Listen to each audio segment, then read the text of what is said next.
तो मिलना शरीर नहीं होता, शरीर तो एक साथ एक सहोदर भाई का होता है, मुकदमे होते हैं, पति पत्नी में तलाक के मुकदमे होते हैं, शरीर थोड़े ही मिलता, मिलता मन है।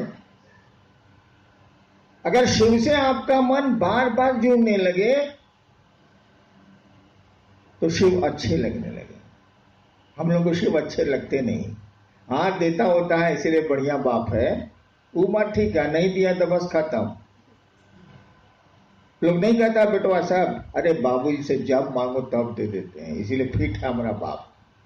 और नहीं दिया साला बुढ़ा बकर बकर करते रहता। महादेव के साथ भी यही, हम लोग बर्ताव भी वैसा ही करते हैं महादेव के साथ, जो अपने घर के बूढ़े बुजुर्गों के साथ करते हैं। एक कमरा, बेटा कमा रहा है बढ़िया है, एक कमरा दे दिया, हमने देखा एक कमरा दे दिया घर के एक साइड में, माँ या बाबूजी उसमें रहते हैं, समय पर खाना मिल गया, जरूरत हुई तो दवा भी चली गई। घर के किसी भी आयोजन में उससे राय नहीं ली जाती, घर के दैनिक कार्यक्रमों में उससे कोई परामर्श नहीं लिया जाता। बाप आज खाएगा क्या, यह डिसीजन बहू लेती है या बेटी लेती है या बेटा लेता, उसे नहीं पूछा जाएगा। कहे कि अब तो 70 साल का हो गया, सब पूछ के कहा होगा जे दे दो साल खाएगा। क्या आप महादेव के साथ ऐसा नहीं करते हैं? घर में एक पूजा घर बना दिया, कोई है जो जल चढ़ा देता हूं या प्रणाम कर लेता हूं या अगरबत्ती जला देता हूं, आपको कोई मतलब नहीं है। जरूरत पड़ी, कोई कष्ट आया तो पहुंच गया पूजा घर में, कहा काम हो गया फिट है, काम नहीं हुआ अनफिट है। तो जो घर के बूढ़े बुजुर्गों की स्थिति है, महादेव भी तो बुजुर्ग है, उसकी भी यही स्थिति है। मैंने कहा कि उसको अपने घर में शामिल करो, अपने दैनिक रूटीन में शामिल करो शिव को।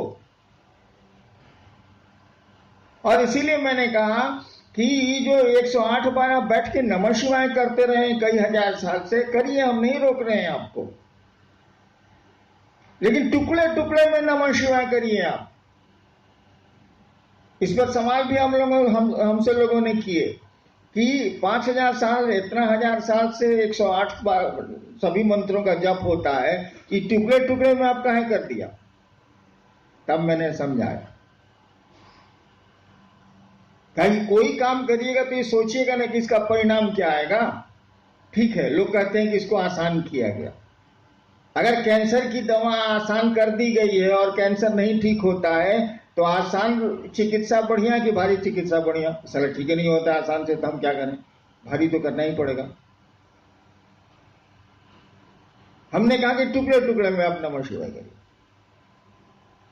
अभी बैठे हैं, सांस पर नमः जाने दीजिए, शिवाय उतरने दीजिए, एक बार करिए, छोड़ दीजिए। फिर थोड़ी देर के बाद सांस पर याद आ जाए शिव, या माहौल मिल जाए वैसा, या कोई कारण हो, सांस पर एक बार नमः चढ़ाइए और शिवाय उतार दीजिए।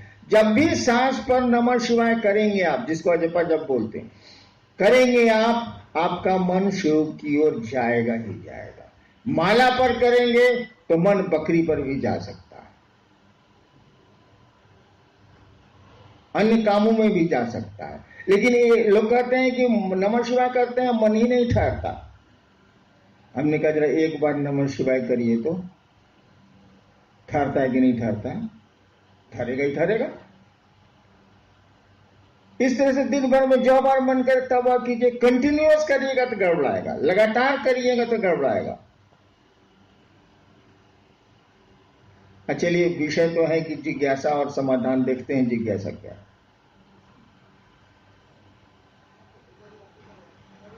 नहीं बेटे, क्या चाहिए? नवादा वारसलीगंज से हैं। शिव कार्य में हम कैसे आगे चल पाएंगे? परेशानी तो आती है, साहब दया कर दीजिए। आधा बोल गए, ये परेशानी आती है और परेशानी जाती भी है। इस जगत में कोई चीज ठहर नहीं सकती है। जगत शब्द का अर्थ ही होता है, जंगम धातु से बना है जो चलता है। जंगम का अर्थ ही होता है, जंगम का मानी होता है जानवर जो चलते हैं। स्थावर का मानी होता है पेड़ जो एक जगह खड़े रहते हैं। जगत उसी धातु से बना है, यानी यहाँ कुछ भी नहीं ठहरता, सब गुजर रहा है। World is a passing show, ये गुजरता हुआ तमाशा। हाँ, क्या शिवकांत? परेशानी आती है, कैसे आगे बढ़ेंगे?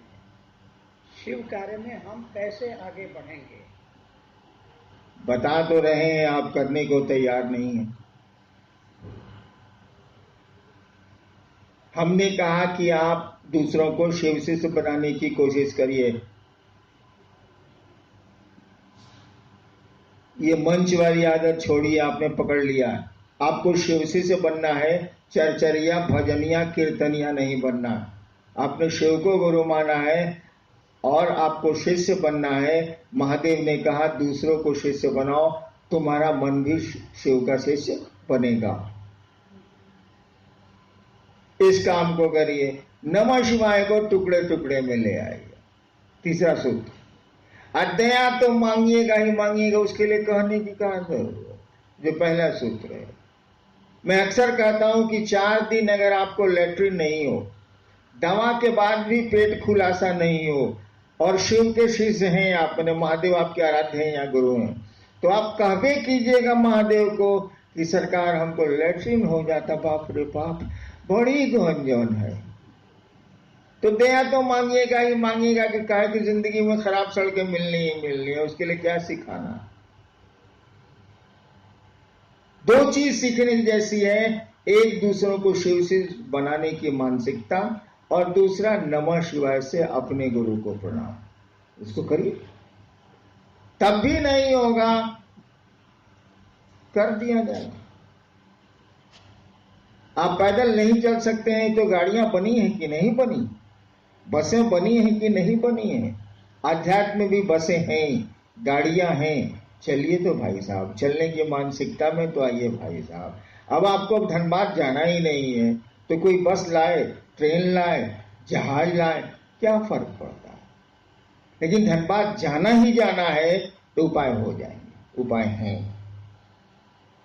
नेक्स्ट जी, मान्य है कि गुरु भाव सत्ता है, उनका शिष्य होने के लिए शिष्य भाव देना होगा। क्या जगत गुरु की शिष्यता में भाव आवश्यक है?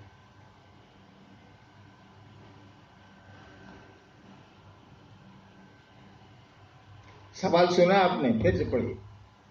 मान्य है कि गुरु भाव सत्ता है, उनका शिष्य होने, जगत गुरु का शिष्य होने के लिए क्या भाव जरूरी है?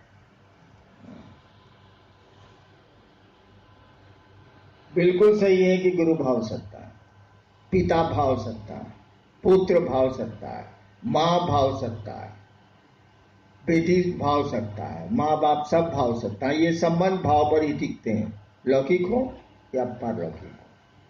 अध्यात्म कहता भी है कि भावे लभते देवता, भाव से देवता उपलब्ध होते हैं। अध्यात्म का सूत्र ही है भावेन लभते देवता, भावेन देव दर्शनम, भावेन परम ज्ञानम तस्मा।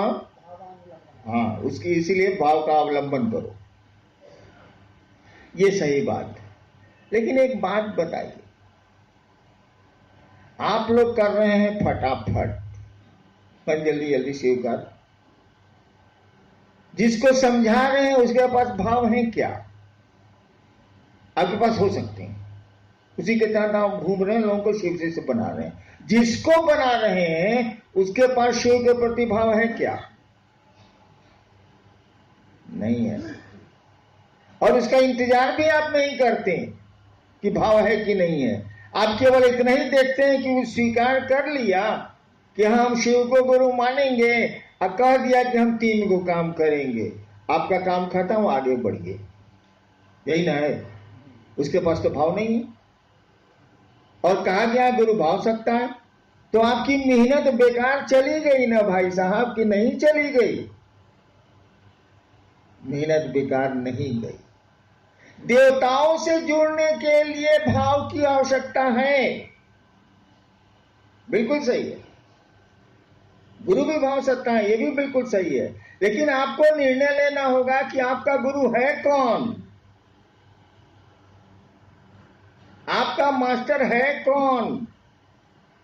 आपका गुरु है शिव, जो गुरुओं का गुरु है, उससे बड़ा गुरु हो ही नहीं सकता, वो ईश्वर गुरु है। ईश्वर है इसलिए गुरु है।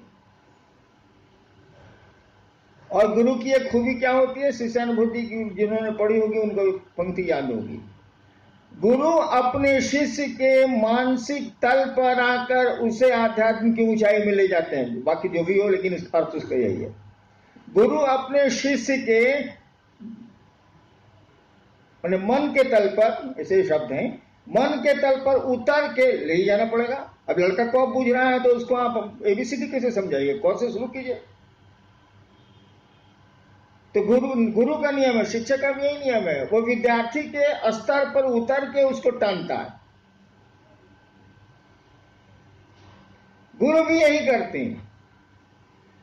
अब शिव को आपने गुरु माना है, वो ईश्वर गुरु है, सबसे बड़ा गुरु है वो, और वो आपके तल पर उतरेगा तभी तो ऊपर टानेगा, नहीं टानेगा कैसे? बहुआ पकड़ेगा तब ना खींचेगा, आपके ब्रेन को, आपके मन को पकड़ेगा तब ना ऊपर ले जाएगा वो आध्यात्मिक ऊंचाई पर। जब शिव गुरु होते हैं तो भाव के स्तर पर नहीं, विचार के तल पर भी उतरते हैं। और नीचे करूं मैं, वो विचार नहीं, कुविचार के तल पर भी उतरते हैं। ठीक है, गुरु भाव सत्ता है, शिव भी गुरु के रूप में भाव सत्ता है, लेकिन गुरु के रूप में उस भाव सत्ता को विचार और कुविचार के तल पर, गलत विचार, कुविचार के तल पर आना पड़ता है अपने शिष्य के लिए। तब आध्यात्म की ऊंचाइयों में धीरे धीरे ले जाना पड़ता है। उदाहरण देख लीजिए, मैं खुद हूं, मैंने शिव को गुरु माना 1974 में। तरह तरह की साधना छोड़ा, कौन कौन धंधा पूजा पाठ में नहीं किया छोड़ दीजिए, लंबी कहानी है। अंत में हमने सोचा अब कहां जाए। कल परसों मैं 10:30 बजे के बाद टीवी खोलता हूं, फिर जिंदगी में खोलता ही नहीं, मैं दिन में नहीं खोलता। तो मैं चैनल बदल बदल के फिल्म खोज रहा था। साला जो फिल्म हम लगावे चाटे साला, जो फिल्म लगावे चाटे साला, जो फिल्म लगावे चाटे साला, सब फिल्म लगा लिए, सब चाट गया। 2 मिनट देख के निहारिका बैठी हुई थी। हमने कहा, निहारिका अब क्या करें, हम विवश हैं, अब तो शिव को गुरु मानना ही पड़ेगा। क्या करें साला, कोनो चैनल में बढ़िया फिल्म नहीं, सब छाट रहा। यानी वो घटना मैंने उसमें जोड़ी। तो मैंने शिव को गुरु माना था, किसी के कहने और पढ़ के नहीं, मैंने शिव को गुरु माना था। मेरे मन में एक ख्याल आया कि गुरु भगवान होते हैं तो भगवान गुरु का ही नहीं। रात के 2 बजे श्मशान में ये ख्याल आया था। मैं श्मशान में तो आदमी अकेले बैठता ही है, और मैंने सुना था कि शिव भगवान को कहते हैं। मैंने शिव को गुरु मान लिया, मानने को तो मान लिया भाई साहब, लेकिन मेरी मना स्थिति का आप अंदाज कर लीजिए। तो आपके पास, हमने कई बार कहा है कि आपके पास एक अंग्रेज, आपके दादाजी की एक मोटरसाइकिल है, BSA इंग्लैंड की थी, वो अब खराब है, उसके मिस्त्री भी नहीं मिलते हैं, सामान भी नहीं मिलता है। आप बड़ी चाहत रखे हुए हैं कि दादा की मोटरसाइकिल है, कम से कम दिखाने के लिए, चलने भर के लिए तो बन जाए। आप सब गैरेज में गए हैं, मोटरसाइकिल के गैरेज में, और सबने पैसे लिए हैं और किसी ने ठीक से नहीं बनाया। आपको मालूम होता है कि एक बूढ़ा मिस्त्री है जो अब मोटरसाइकिल नहीं बनाता है, लेकिन है वो बड़ा पुराना, महादेव है वो बड़ा पुराना। आपको अब शौक है मोटरसाइकिल बनाने का, तो क्या करिएगा, जाइएगा ही जाइए। वहां ले जाके मोटरसाइकिल आप लगाते हैं, पूछता है क्या तुमको भरोसा है कि मैं मोटरसाइकिल बना दूंगा? अब बनवाने के लालच में भले कह दिए हो है, मनवा कहेगा ये पे चुटका बनाओ, सॉरी माफ करिएगा, ये साला क्या बनावेगा, सब पैसा लेके उल्लू बना दिया, ये बुढ़वा का बनावेगा साला, एको को मोटरसाइकिल इसके कारखाने में हिले नहीं है। लेकिन उसने कहा कि बहू आप 2 दिन के बाद आइए। आप गए, मोटरसाइकिल मारा, एक ही भन से स्टार्ट हो गई। कहा कि ले जाइए। आपने पूछा कितने पैसे हुए? उसने कहा कि मैं अब मोटरसाइकिल बनाता नहीं, मैं पैसे नहीं लूंगा, तुम जाओ। अब आप उस मोटरसाइकिल से चले कुछ दिन, मस्ती से शहर देखता रहा कि साला बाबा दादा आदम जमाने का मोटरसाइकिल चला रहा है, ये जो है से देखे साला उसको। हाँ, नई चीजें खूबसूरत होती हैं तो पुरानी चीजें भी खूबसूरत होती हैं। अब कोई कहेगा कि मेरी मोटरसाइकिल खराब है, उसको राय दीजिएगा उसी के पास जाओ, साला पैसों नहीं लेता है, कमाल का बनाता है। तो मैंने भी शिव को गुरु माना था, तो ये सोच के माना था कि साला और गुरु तो बेईमानी करेगा तो पंफलेट भी छाप सकते हैं उसके खिलाफ, ये महादेव का बड़ा करेगा, कुछ नहीं देगा तो साला उसके खिलाफ पंफलेट छापेंगे तो पब्लिक है मारेगा साला। सचमुच में मैं सोचता था, और क्या क्या धंधा नहीं करता था कि शिव हमारा कुछ भी बिगाड़ ले। बनाने का तो कहां सवाल, बनाने की बात आदमी तब सोचता है विश्वास हो, भरोसा हो, मुझको कुछ था ही नहीं। मैं सोचता था कि कुछ हो इसको पावर है तो मेरा बिगड़ेगा, बिगड़ो। जितना उल्टा काम आप शिव पूजा में जो करते हैं, ठीक मैं उसको उल्टा कर रहा हूं, बिगड़ो। आइए अब उसी बात पर, विचार से शिव गुरु से जुड़ा जा सकता है। हमने कहा कुविचार से भी जुड़ा जा सकता है, उनके बारे में गंदे विचार हो तब भी जुड़ा जा सकता है। शिव देवता से नहीं जुड़ा जा सकता, शिव गुरु से जुड़ा जा सकता है, क्योंकि वो तो जानता ही है कि विद्यार्थी सलाम को करिए भी करेगा, इसको पढ़ने का मन नहीं करता। इसीलिए मास्टर तो अपनी जिम्मेवारी निभाएगा, कैसे पढ़ा के आपको पढ़ा के कलेक्टर बना देगा। तो शिव भी जानते हैं कि जगत का प्राणी है, जीव भाव के आकर्षण में है, शिव भाव में कैसे जाएगी, कैसे आगे अच्छा लगी। और तब वो विचार करेंगे कि सुंदर विचार शिष्य के नहीं है, तो हमारे सुंदर विचार हो ही जाए तो तहार कौन जरूरत बाबू, हमार कपड़ा साफ है बा तो धोबी की यहाँ कहे जाए। जब सब ठीक ही है तो गुरु के पास क्यों जाएंगे हम? या तो सब गड़बड़ है, सब कुछ विचार भी गड़बड़ है, भाव तो बहुत ऊपर की चीज है, भरोसा होगा, विश्वास होगा तब न भाव जगे, तब भी वो जुड़ते हैं। और मैं इसका उदाहरण हूं, केवल मैंने सोच लिया था कि मेरे पास अब कोई चारा नहीं है, सारा टीवी चैनल में कोनो बढ़िया फिल्म नहीं है, अब क्या करें हम बाप, मैंने शिव को गुरु मान लिया। पूरी तरह निराश, हताश, महादेव के प्रति जितने दुर्भाव हो सकते हैं मेरे पास थे, लेकिन गुलाब के फूल को गुस्से में मरोड़िए या प्रेम से उसको सूंघिए, दोनों के परिणाम बराबर होंगे, दोनों में सुगंध रहेगी। गुरु की यही खूबी है कि मास्टर को गाली देता रहता है विद्यार्थी, तब भी वो जानता है कि इसको पढ़ने का मन नहीं है, इसीलिए ऐसा करता है और धीरे धीरे इसको पढ़ाता है। तो ये बिल्कुल सही है कि गुरु भाव सकता है, लेकिन शिव गुरु आपके विचार के तल तक उतरते हैं, यानी फटाफट आपका पूरी तरह कार्य करे। विचार के तल पर ही नहीं उतरते हैं भाई साहब, आपके कुविचार के तल पर भी उतरते हैं। खाली स्वीकार करिए ना कि चलेंगे, शिव को गुरु मानेंगे तो मर्द के स्वीकार करिए। जब मान लिया शिव को गुरु तो मान लेंगे, इसका जो होगा देखा जाएगा, साला कुछ नहीं मिलेगा तो हम जानबे करते हैं। मेरे साथ यही स्थिति थी, कोई विकल्प नहीं था, कोई चारा नहीं था। सही है, ये गुरु भाव सत्ता होते हैं, लेकिन शिव गुरु भाव सत्ता ही नहीं, विचार सत्ता भी है, कुविचार सत्ता भी है। जुड़िए तो भाई साहब। नेक्स्ट जी, मंत्रों का जप भाव की स्थिति में ही फलदायी है। और फिर आगे क्या पूर्ण रूप से ही अपने आप में जिज्ञासा है।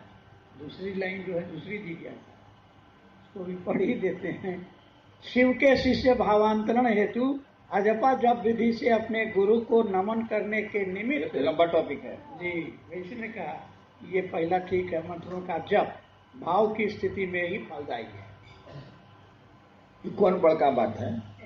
शब्दों का इस्तेमाल अर्थ की स्थिति में ही फलदायक, यही तो कहा हुआ।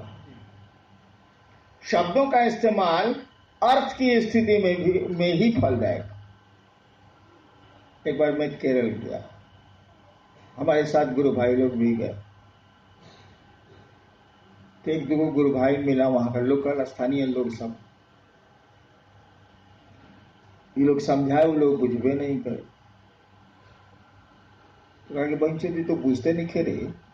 गुरु भाई साहब आपस में बतियाया, उसका कान खड़ा हो गया जो बोल रहा था। हमसे आके कहते हैं मुन्ना सिंह कि सर हमको लगा कि हिंदी पूछता है वो, हम लोग घसक दिए कहीं पिटा नहीं जाए।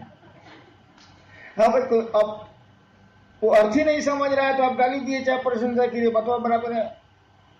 लेकिन अर्थ समझ रहा है तो उसके परिणाम आपको लेने पड़ेंगे। अगर प्रशंसा आपने दी है तो आपको सम्मान मिलेगा, आपने गालियां दी हैं तो आपको अपमान मिलेगा। वही कहा गया मंत्रों का जो परिणाम है वो भाव प्रवेश से ही होगा।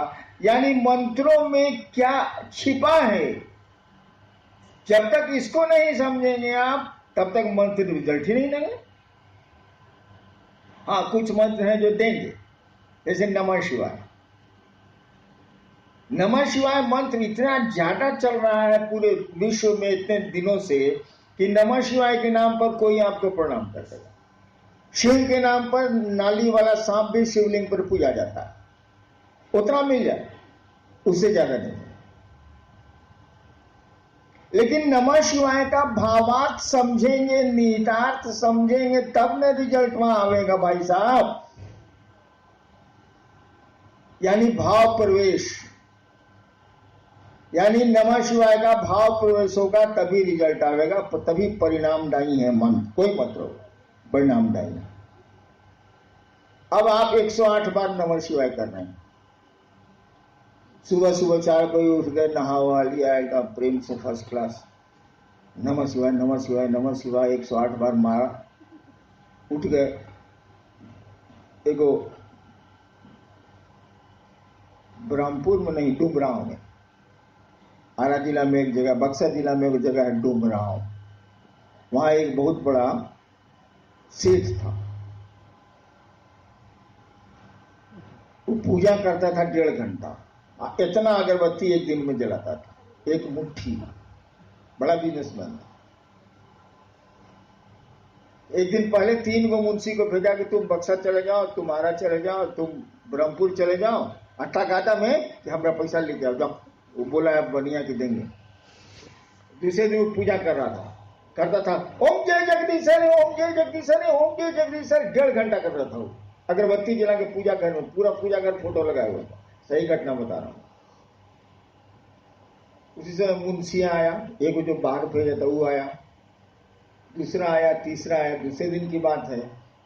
अभी लोग सोच रहा है कि 1.5 घंटा मालिक पूजा करेंगे, तब तक बहुत काम है मेरा, फिर बिगड़ेंगे क्यों, काम कहीं नहीं हुआ।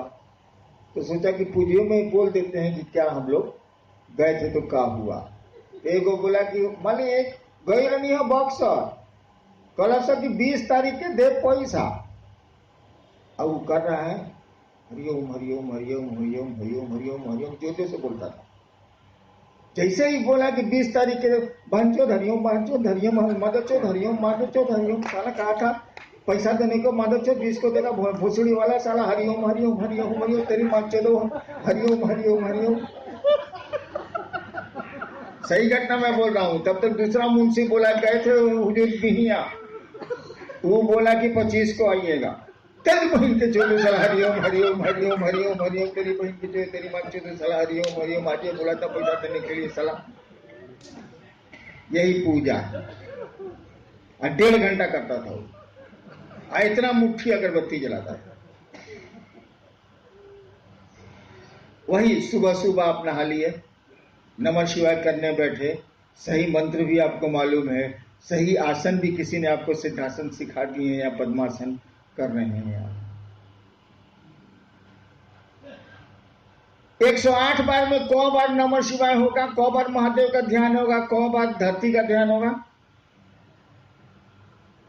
आइंस्टाइन का ब्रेन चेक किया गया, इतना बड़ा वैज्ञानिक था विश्व का। चेक करके मालूम हुआ कि वो कंसंट्रेट कर रहा था 9 सेकंड मैक्सिमम। 9 ही सेकंड वो एकाग्रचित हो ही पाता था, 9 सेकंड से ज्यादा नहीं हुआ हुआ आज तक। तो हम लोग तो आइंस्टाइन का ब्रेन रखे नहीं, तो 4 सेकंड 3 सेकंड तक कंसंट्रेशन होगा। और जब का विधान है कि जो मंत्र होगा उसके देवता का स्मरण भी होगा। जब विधि में समझा नहीं रहा, लेकिन जब का विधान है कि आप होंगे, मंत्र होगा और मंत्र का देवता होगा। मंत्र के यानी गुरु होंगे। तो आप जब कर रहे हैं नमः शिवाय नमः शिवाय नमः शिवाय, अभी बीच में मदद सलाम पहचाने किया, नमः शिवाय नमः शिवाय नमः शिवाय नमः शिवाय नमः शिवाय। कितना देर नमः शिवाय हुआ भाई साहब? ये जब कितना देर हुआ? और आधा घंटा के बाद, 20 मिनट के बाद, आपकी पूजा समाप्त होने के बाद धरती में जो फंसे तो फिर सुबह भी पूजा याद आएगी। 24 घंटा में 20 मिनट तो नहीं लगा, 2 मिनट या 1 मिनट भी बहुत ज्यादा हुआ। आपने जप किया नमः शिवाय का 108 बार, तो पूरे नहीं करेगा, गिनती पूरेगी, जप नहीं पूरेगा। किया लौकिक जगत में मन बाकी 23 घंटा जोड़ लीजिए हिसाब, रह गया। क्या आध्यात्मिक भाव आ गया?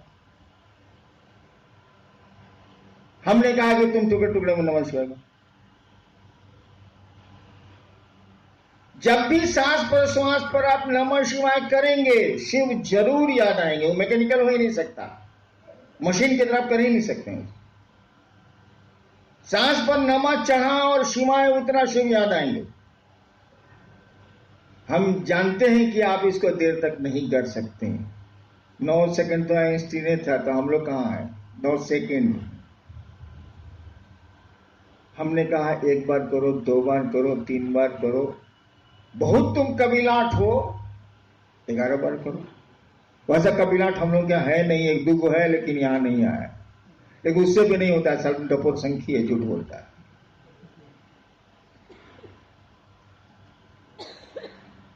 फिर आप आधा घंटा के बाद नमः शिवाय करिए। इस नमः शिवाय का असर आधा घंटा तक रहेगा, महादेव फिर याद आएंगे। एक बार किया है आप, ताकि मैकेनिकल तो है नहीं।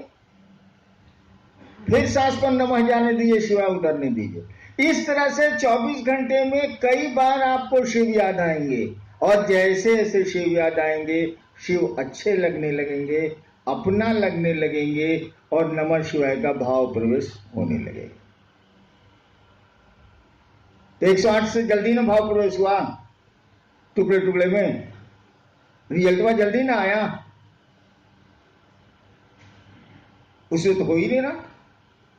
चलिए जी, शिव शिखर के शासन का विरोध करता है। हाँ भाई, हालांकि ये पंक्ति शास्त्र की नहीं है, ये सब मेरी है। मैं खुराफाती आदमी हूँ। जिज्ञासु चाह रहे हैं कि आप भी इस पर विस्तार से। मैं अक्सर कहता हूं कि शिव शिखर के शासन का विरोध करता है, यानी अगर बॉस बनिएगा तो उसको ये बात पसंद नहीं। इसीलिए किसी देवता के गण नहीं होते। आपकी किताबें कहती हैं कि गण मात्र शिव के होते हैं। शिव के गण हैं, वो भी रद्दी सद्दी आदमी, भूत प्रेत पिशाच ये वो। और मैं कहता हूं कि शिव के गण आसमान में ही नहीं, धरती पर भी होते हैं भाई साहब। सही बोलता हूं मैं। किसी देवते के गण का नाम आपने नहीं सुना, होते ही नहीं। कि वहां तो है कि तुम स्वामी हम दासा, प्रभु जी तुम चंदन हम पानी।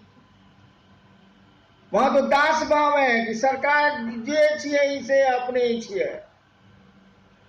शिव के साथ ऐसा नहीं है। शिव कहते हैं कि तुम मुझको देवता समझते हो, मैं तुमको मित्र समझता हूं। इसीलिए जो गण हैं वो शिव के लोग हैं। वो प्रजातंत्र में विश्वास करता है, वो डेमोक्रेसी में विश्वास करता है, वो गणों के बीच रहता है। इसीलिए मैं कहता हूं कि शिव शिखर के शासन का विरोध करता है।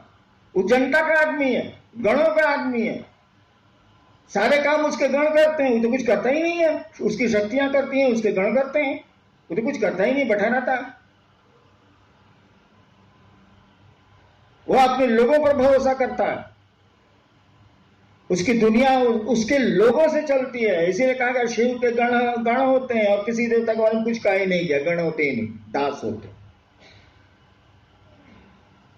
शास्त्र भी बोलते हैं, शिव के बारे में बोलते हैं प्रभुम, आप प्रभु हैं, ईश्वर तो है।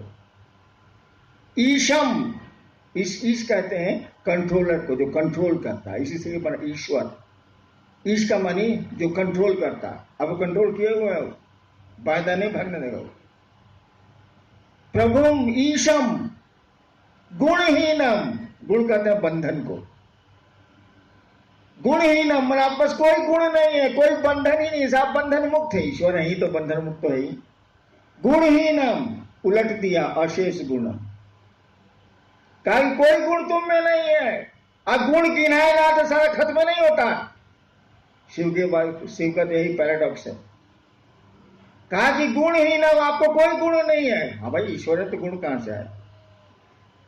फिर कहता है कि अशेष गुणम, जितना गुण गिनाते हैं फिर पहुंच जाता है। अब क्या करें हम।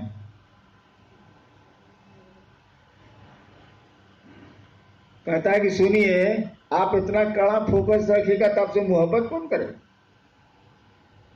इतना कड़ा फोकस है आपका, बाप रे बाप, ईश है, प्रभुम है, गुणहीन है, अशेष गुणम है, तो हम लोग का तो अकेले नहीं काम कर रहा, आपको धरेगा कौन। कहा कि प्यार तो सब बराबर पर होता है, इतना अप डाउन में कैसे होगा। कहा जाता है बाघ का बच्चा बाघ से नहीं डरता। शिव अपने गणों से जाने जाते हैं, इसीलिए उनके गण उनसे नहीं डरते। और शास्त्र कहते हैं लास्ट में, गणाभरणम, हे शिव आपके आभूषण ही है आपके गण, आपके लोग। आप उन्हीं आभूषणों से शोभा पाते हैं। आभरण आभूषण का नाम गणाभरणम, गण आपके आभूषण है, उसके बिना तो आप शोभा ही नहीं पाते। यानी शिव लोगों में जीता। शिव के नाम पर नाली का सांप भी पूजा जाता है शिव मंदिरों में। वो लोगों के बीच जीता है, गणों के बीच रहता है। गण माने आदमी, गणतंत्र से बना है, लोगों के बीच में रहता है। और तब मैंने कहा शिव शिखर के शासन का विरोध करता है। जब भी बॉस बनिएगा अपने को ऊपर ले जाइएगा, शिव की नजर में खटकेगा, क्योंकि वो तो जनता का आदमी, वो तो जितने नीचे के लोग हैं उनका आदमी। नीचे के लोग मतलब लोग सबका, उनका आदमी है।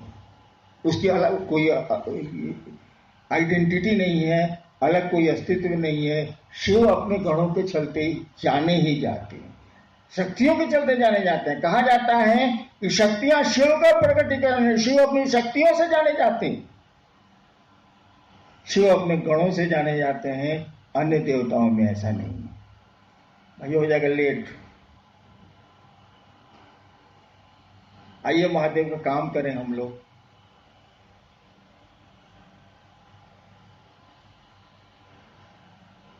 मरे चाहे जिए रहे अगली कतारों में।